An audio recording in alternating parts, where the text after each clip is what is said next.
Metro Manila is constantly moving. But as traffic piles up, clogging practically all roads, activity in the nation's capital slows down. Economic opportunities are missed, social and personal interactions limited. Madalas traffic, tapos mainit pa, kasama pa yung mga bata. Nakakainit ng ulo, syempre. Kahit siguro agahan namin, expected mo malilate ka talaga.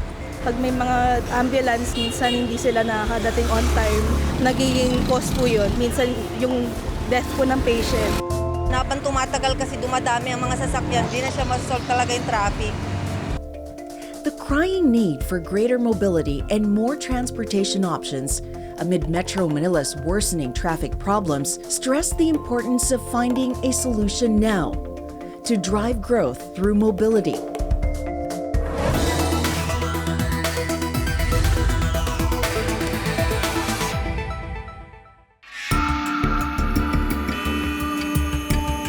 The traffic situation in Manila is very, very bad. According to Waze, we're the worst city for drivers. JICA has put it at 3.5 billion daily losses due to congestion. It is very unbearable already. People continue to suffer. Traffic is not moving. EDSA is like one big parking lot, and we must do something about it. Whether we call it a crisis or something else, it is something that we don't want.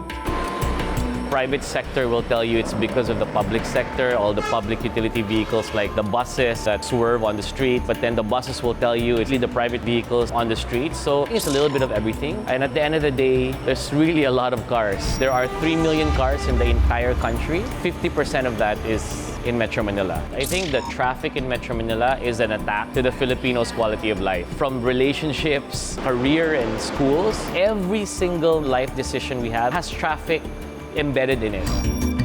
On a typical day, an ordinary commuter spends about 4 to 5 hours sa pag-commute para makarating sa kanilang destination at makabalik sa bahay. Pagdating sa trabaho, anong klaseng trabaho na yun? They spend their time sleeping on the road, pero sleeping while traveling, hindi ka makakuha ng enough sleep talaga doon. Anong klaseng family life meron sila? Pagdating nila sa bahay, tulog na yung mga bata. Pag alis nila, tulog pa rin. There is an impact not only in economics, but also an impact on their family life. That's the sad state of our commuting public. Several solutions have been suggested.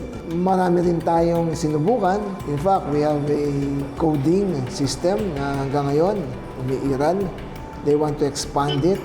In terms of legislation, maraming nakabinbin na volume reduction scheme like no garage, no car policy. All these suggestions are band-aid solutions. There are planning, but the planning seems to be an organized chaos. We have to pull all our acts together. It's an attack on everyone's quality of life, and this is something that needs to change. It's something that needs to be corrected. Otherwise, we're all gonna experience or not experience life as Filipinos. With the Philippine government under immense pressure to ease the daily commute of Filipinos, the private sector has stepped in to look for ways to alleviate the problem. But strict government policies to protect the riding public also challenge innovations in public transportation. Figures won't lie. Traffic in Metro Manila is getting worse. Dumadami po ng dumadami yung volume ng mga sasakyan. Dumadami rin po ng dumadami ang ating mga kababayan na pupunta rito sa Metro Manila. Pero wala naman hong nadadagdag na kalsada. Yung iba naman po ginagawa pa. Pero ang tanging katotohanan lang po dyan ay malala na ho ang sitwasyon ng daloy ng trapiko sa Metro Manila. Alam po namin yun at hindi ho kami magsisinungaling sa bagay na yun. It's a real waste of time, isn't it? 2.5 to 3 hours each way to get to work. It's a real productivity loss. And a lot of it comes down to a jobs and housing imbalance. All these jobs are popping up in places like BGC or Makati, but everyone has to live so far away because the cost of housing is so high. It's very hard to do it one LGU at a time. You're gonna have to have a master plan for the whole of Metro Manila. The government, through NEDA, in cooperation with the Japanese International Cooperation Agency, approved a master plan called the Transportation Infrastructure Roadmap for Greater Metro Manila Area. Siyempre, bawat project dumadaan yan sa masusing feasibility study, kung anong mga ruta yung matutulungan, ilang tao yung masaserbisyohan, gaano siya makakatulong dun sa pag-improve ng travel time ng tao from one point to another. Yung mga bagay na yun, pinag-aaralan natin. The private sector has been very active in coming up with new proposals. Government has been very receptive to new ideas and whatever's coming down the pipeline. The country, of course, has a lot of catching up to do, but it's a very promising time because there's so much infrastructure spending. Dito sa Metro Manila, ang tinitingnan natin dito na makakatulong talaga para ma-solve yung traffic congestion is really to add more transportation options or mass transportation options for our public. At tinitingnan natin isang importanteng aspeto niyan, yung sektor ng riles. Kaya yung DOTR ngayon, ang focus namin more on building new railway line and rehabilitating existing railway lines. Sisimulan na yung mobilization and earthworks for the Metro Manila Subway Project. Yung Metro Manila Subway Project is like the project of the century kasi this will be the first underground railway system in the entire country. The Metro Manila Subway is a 27-kilometer, 15-station system that connects all the way from QC, runs kind of parallel to EDSA, and then hits the airport, which is going to be revolutionary. We have a lot of above-ground systems now, but the underground is able to serve so much more. Magmumula sa North Avenue going to NAIA will just be 30 minutes. So it will be a huge help for our commuters. Now, of course, there's going to be construction. During that construction phase, it will have impact, but it's a short-term impact for a really long-term gain. During that construction, you're going to find the need for alternative modes of getting around. And this is where those ride-hail and the motorcycles and other ways to navigate changing landscape of roads is going to be very important. Well, candidly speaking, I won't say that it is unsolvable because we are in the process of solving it already. Hindi pa masyadong nararamdaman yung effect ng ating mga ginagawa kasi hindi pa tapos eh. When you balance it all together, so it's not just about what's a good solution, but what's a great outcome and what are the root causes, then I think together as a nation we can solve a lot. Up next on Driving Growth Through Mobility, Metro Manila traffic. A problem with no solution? One ride-sharing app has become a popular alternative transport. We find out what this transport service is doing to ease commuter woes.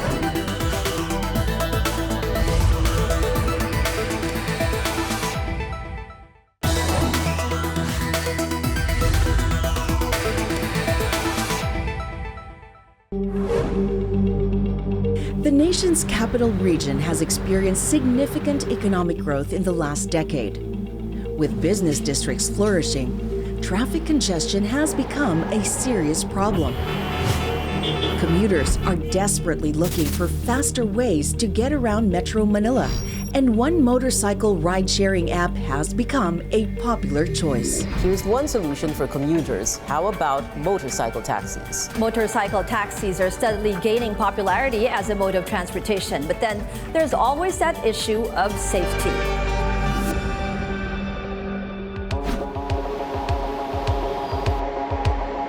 Habal has been here for 20 years, some say 40 years. It originated in Mindanao. Now it's proliferated all over the country, especially in Metro Manila. It can negotiate a lot of these congested areas very, very efficiently. The problem was most of the motorcycles, didn't really go through any formal training. So they go on the road, they ply the roads, and they really don't know how to handle a motorcycle. That's why the habal has been fraught with a lot of negative connotations. So AMCAS came in to provide this efficient way of transportation in a more professional way.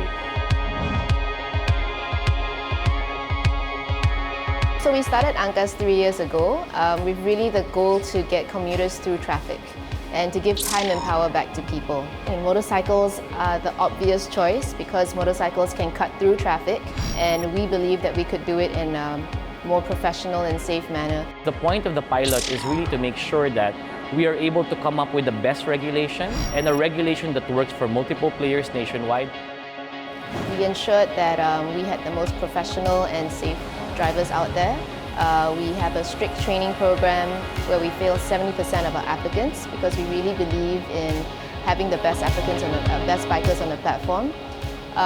We invest time and effort to making sure that after bikers on the platform, there's a strong feedback loop to maintain the best bikers on the platform as well. We believe in our core values to promote safety and professionalism. Now the service speaks for itself. When you teach the Filipino, when you give them the proper tools to conduct their livelihood, they'll follow and they'll be very productive citizens of this country. The future of Angkas would be to really continue our advocacy for safety, not just for our own bikers, but for all bikers out there. I think that's something that we've taken on as a cause of our own. Hopefully we can also bring this service to more parts of the Philippines that need such a service. While the app is helping ease the stress on the riding public, it is also providing livelihood opportunities for thousands of motorcycle drivers.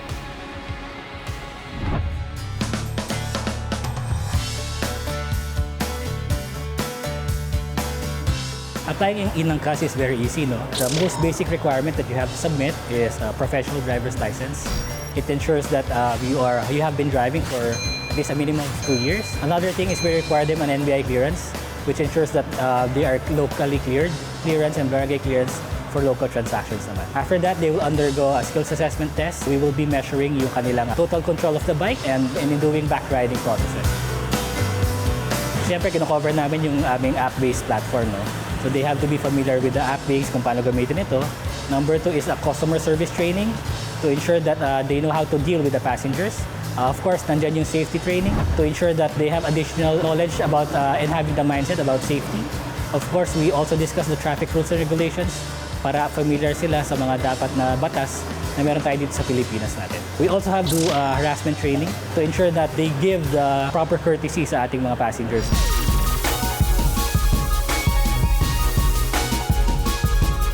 Ako nga po pala si Ryan Rillera. Dati akong restaurant manager ng isang fast food chain.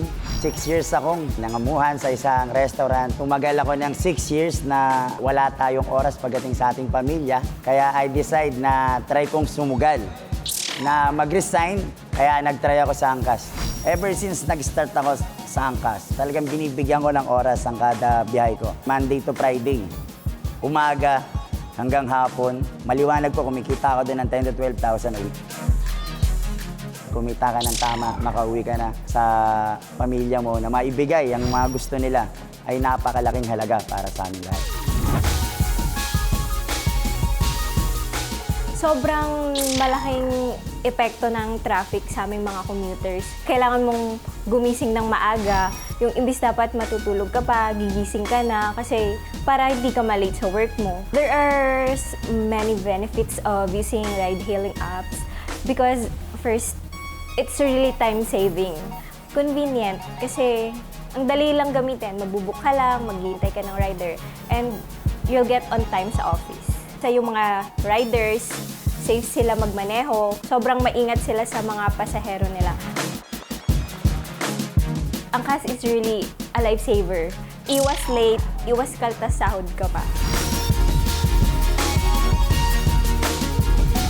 Ang goal kasi po ng company, yung isa ay magbigay ng livelihood nga sa mga bikers na gustong kumita sa ganitong klaseng pamamaraan.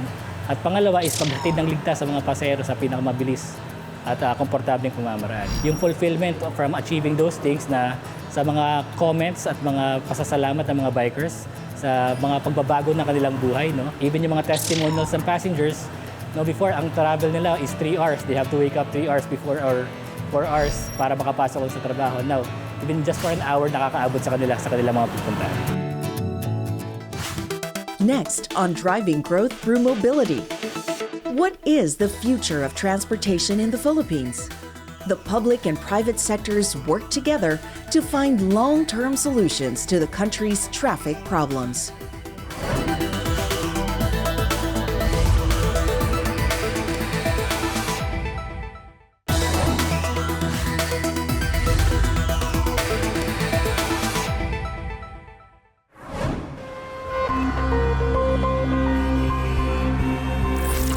with technology moving rapidly. Through navigational apps and ride-sharing services, there are more options for mobility. We look into the future of transportation, not just in Metro Manila, but the rest of the Philippines. Angkas has had a very colorful history with government. We were shut down twice. Our office was raided by the LTFRB and we got a Supreme Court decision to shut us down as well. Of course, that was very disappointing and a little bit scary, but then we knew that what we were doing was right and it's really something that's needed and we were doing it in the right way that we could be very proud of and we could stand behind, especially with our safety record. We've been able to maintain a very strong safety record of 99.997%. In the entire country, there are 18 million motorcycles versus 3 million cars. In the long run, if more people adopt ride-sharing and ride-hailing, you'll see less cars and less bikes on the road. We have a pilot, and I think the pilot is a very good example of a non-infrastructure policy measure that the government has implemented that works. The extension is meant to give us a little bit more time so that we can pass the necessary laws so that this can be enjoyed by everybody nationwide. I am glad that we're not alone in the fight to establish motorcycle taxis in the Philippines. Competition is inevitable. For us, our main goal is to ensure that we're able to put in the high standards that we have in place for everyone. All this traffic is not necessarily unsolvable, but a booming economy is going to end up having sort of these constant waves of traffic. In reference to the future of mobility, every single city that is progressing will have to accommodate or mitigate for congestion. Some cities do it better than others. Small, agile vehicles like motorcycles will always have a place in every developing city. Mass transportation is always going to be the most efficient, it's always going to be the best, but it's also costly and also time-consuming. We're like an interim technology. While the government still has to develop infrastructure, still develop mass transportation hubs, motorcycle taxis can become a feeder system. Ang pag-solve sa traffic congestion, hindi kaya ng isang solusyon lang yan eh. It has to employ a basket of solutions. It is a gigantic problem, so it might be difficult, but there are still ways to do it. If government will address the problem and the general public would also exert fullest cooperation and support. So infrastructure, ginagawa ng DOTR yan. Yung traffic management in Metro Manila is being managed by MMDA and also traffic education. Kailangan ho natin magbago culturally yung ating mga ugali bilang Pilipino sa usapin po ng pagsunod sa simpleng batas trapiko. Kailangan po natin ng mga sasakyan, kailangan maayos ho ang public transport. At ginagawa na ho yun ng gobyerno ngayon. Meron na ho tayong MRT-7, Skyway Stage 3, NLEX S-LEX Connector. At yun lang ho, medyo mag-aantay lang po talaga tayo at konting pasensya pa. We really have to sacrifice as a nation. Siguro, kultura kasi ng Pilipino na kapag ka nakaluwag-luwag sa buhay, ang unang kaagad na bibilhin ay sasakyan. Why? Because there is no efficient public transportation. You solve those two. Change the culture of the Filipinos through efficient, modernized, convenient mass transportation. Kapag ka nasolve natin yan, I think meron tayong pag-asa. Traffic and congestion is not a Metro Manila issue. It'll be an issue in every city that is developing, that is progressing. It doesn't matter how much money you have, how rich you are, traffic is a plague to everybody. It's also a problem that will be solved by everyone. As economic growth ramps up, more opportunities are becoming available to the Philippines. Progress and development, however, have come with the usual urban problems, like traffic. It has become clear that the government and private sector need to be prepared to accommodate the long-term needs of a developing nation.